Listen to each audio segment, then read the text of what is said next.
selamat pagi anak-anak teacher. Bagaimana kabarnya hari ini, Nak? Semoga anak-anak teacher semuanya dalam keadaan baik dan sehat ya. Amin. Nah, sekarang kita ada di hari yang baru, tentu dengan materi pembelajaran yang baru pula. Hari ini, Nak, kita akan belajar tematik 6C, subtema 2, pembelajaran 5 dan pembelajaran 6.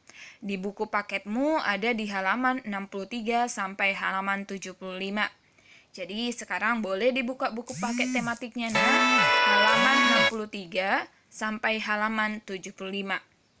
Oke. Sekarang seperti biasa, sebelum kita mulai pembelajaran hari ini, anak-anak teacher jangan lupa untuk following the Bible, baca Alkitabnya 5 ayat. Setelah selesai baca Alkitab 5 ayat, jangan lupa berdoa ya, Nak. Minta hikmat sama Tuhan supaya apa materi yang kita pelajari melalui video ini kalian bisa mengerti, kalian bisa pahami dengan baik. Oke. Sebelum kita masuk ke halaman 63, teacher mau review dulu materi yang sudah kita pelajari di hari Selasa kemarin. Di video hari Selasa kemarin, Nak, kita sudah belajar tentang bagaimana kewajiban kita sebagai seorang pelajar, ya kan? Kemudian kita juga sudah belajar bagaimana penulisan teks yang baik dan benar, yang sesuai dengan ejaan yang disempurnakan, yang sesuai dengan puebi, ya kan? Nah, sekarang kita masuklah, Nak, ke halaman 63 pembelajaran 5. Nah, coba perhatikan gambar yang ada di layar HP-mu atau di layar laptopmu. Ini gambar apa kira-kira? Iya, ini adalah gambar komputer. Nah, komputer mungkin anak-anak teacher beberapa ada yang di rumahnya sudah punya komputer, atau mungkin ada yang belum, tapi sudah pasti komputer sudah pernah kita gunakan di sekolah waktu kita kelas 5 kemarin. Ya kan? Nah, bagaimana ya pengaruh komputer terhadap kehidupan sosial dan budaya masyarakat? Nah, kita pelajari dulu. Apa sih itu komputer? Komputer dapat didefinisikan sebagai suatu peralatan elektronik yang terdiri atas berbagai komponen. Komponen yang menyusun komputer saling bekerja sama untuk menghasilkan suatu informasi berdasarkan program atau data yang ada.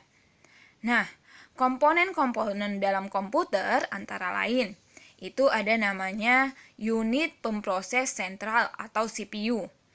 Kemudian ada papan ketik atau keyboard. Kemudian ada monitor. Dan yang terakhir ada tetikus atau mouse-nya.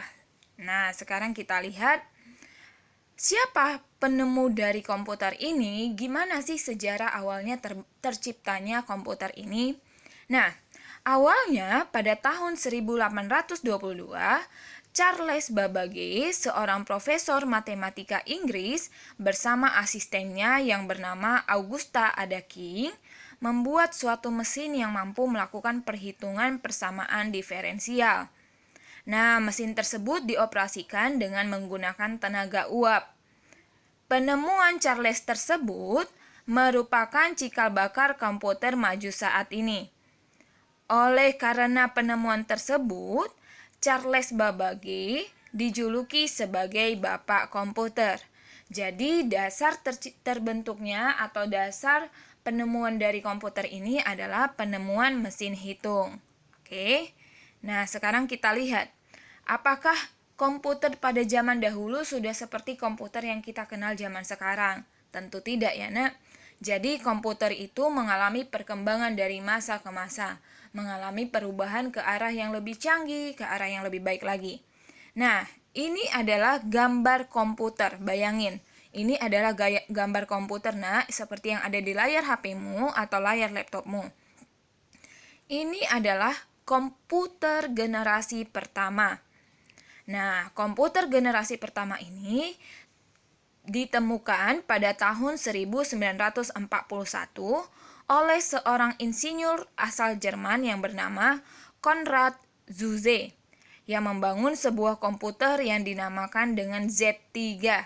Jadi komputer penemuan dari Konrad Zuse ini disebutlah dengan komputer Z3 yang untuk mendesain pesawat terbang dan juga untuk peluru kendali.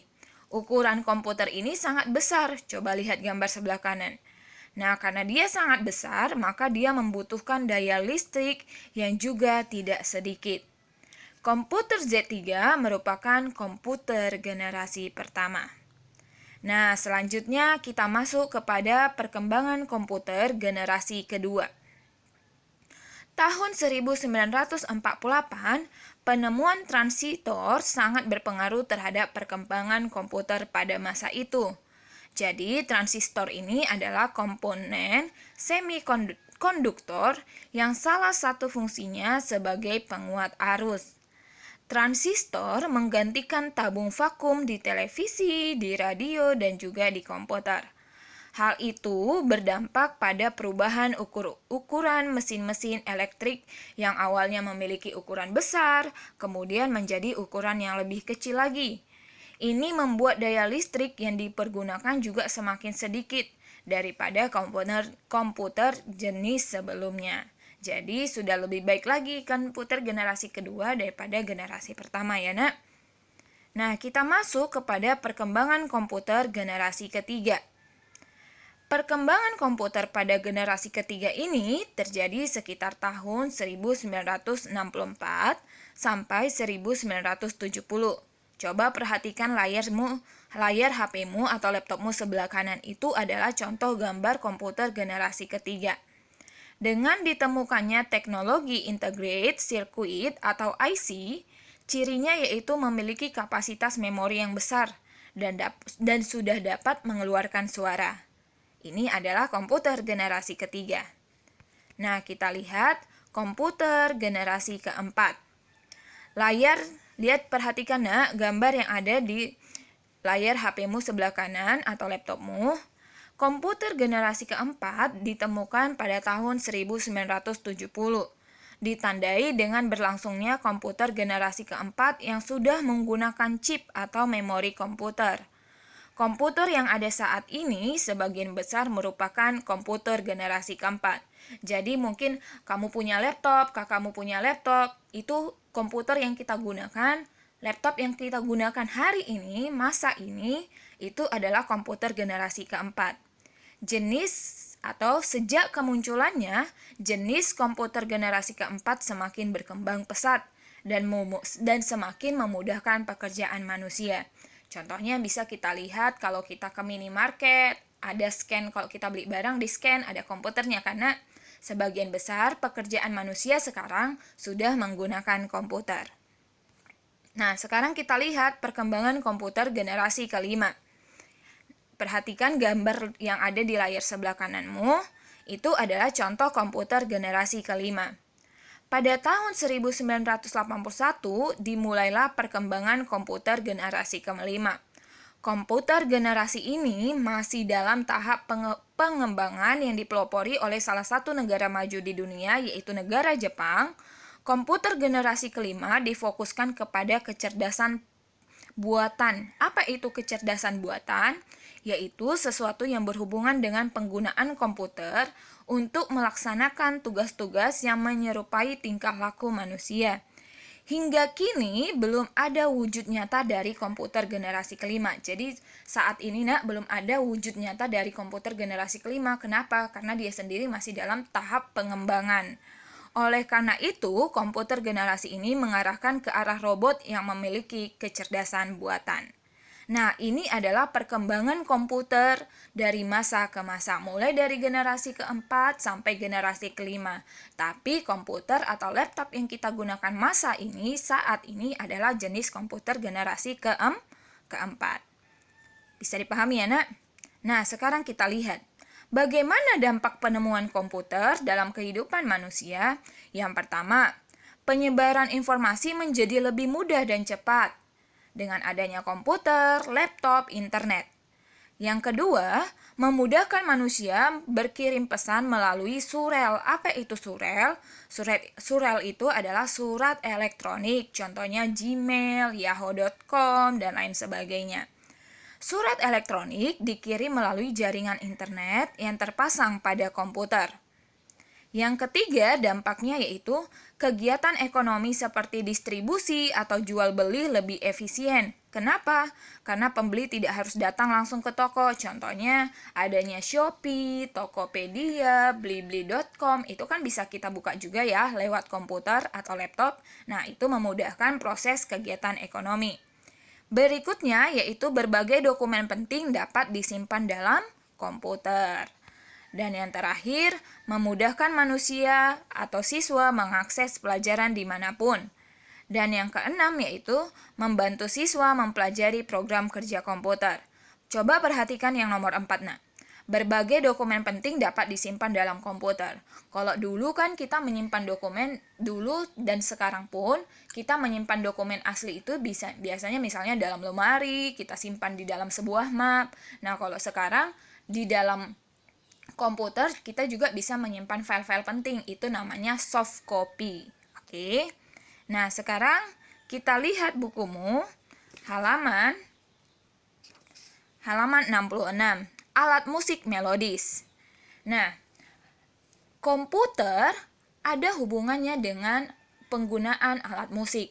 Jadi alat musik keyboard itu bisa dihubungkan langsung dengan komputer.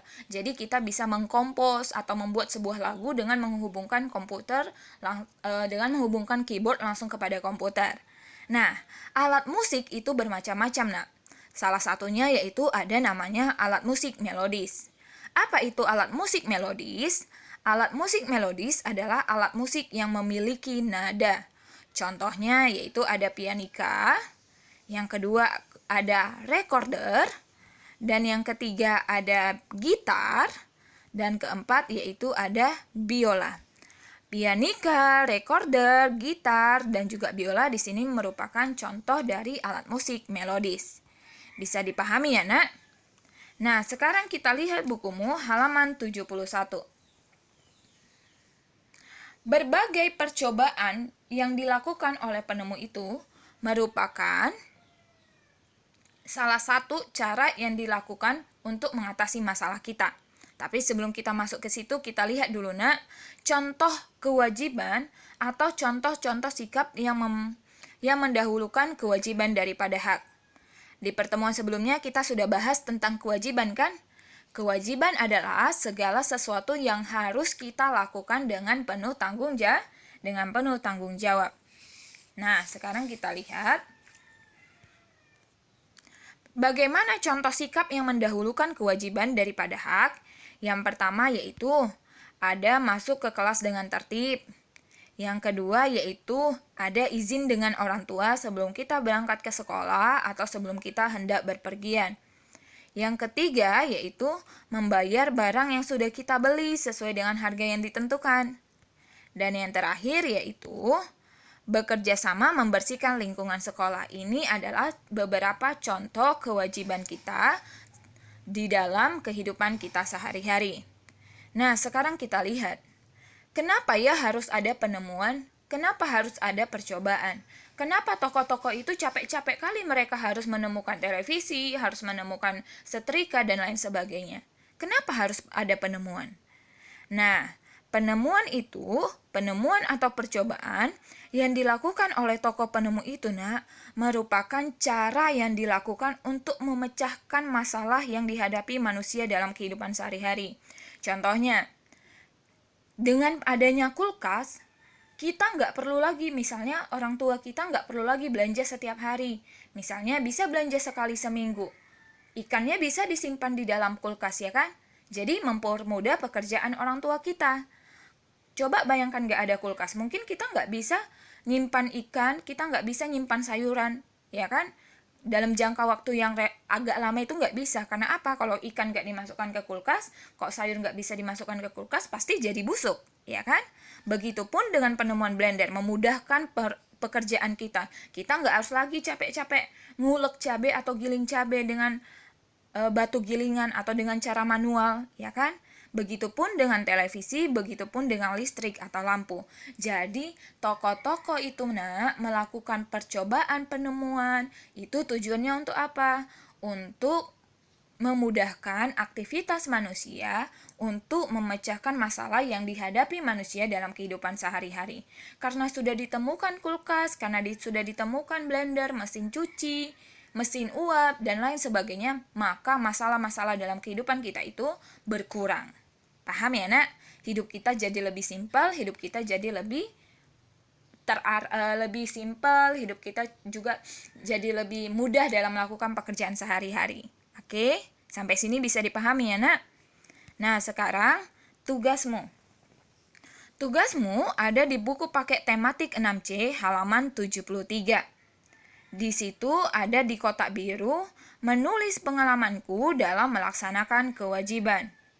Kamu tulislah pengalamanmu dalam melaksanakan kewajiban. Kalau bisa 2 paragraf, jangan pendek-pendek kali ya, Nak. Karena banyak loh pengalaman kita dalam melakukan kewajiban dalam kehidupan kita sehari-hari. Kerjakannya di mana, teacher? Kerjakannya langsung di buku paket. Jadi nggak usah di buku tulis, langsung kerjakan di buku paket. Jangan lupa tulis hari dan tanggal pada bagian atas kotak biru. Oke, semangat belajarnya anak-anak teacher. Sampai sini video pembelajaran kita hari ini. Sampai jumpa di video-video selanjutnya. Jangan lupa, Nak, karena sekarang kita ada di tengah-tengah kondisi pandemi COVID-19. Jangan lupa untuk selalu rajin cuci tangan, pakai masker, dan jaga jarak ya. Sampai sini bisa dipahami, anak teacher? Oke, hanya ini video yang teacher sampaikan. Semoga apa video yang teacher sampaikan melalui video ini kalian bisa mengerti, kalian bisa pahami dengan baik dan benar. Oke, Nak, sampai jumpa di video selanjutnya. Terima kasih, Tuhan Yesus memberkati kita semua. Shalom, selamat pagi.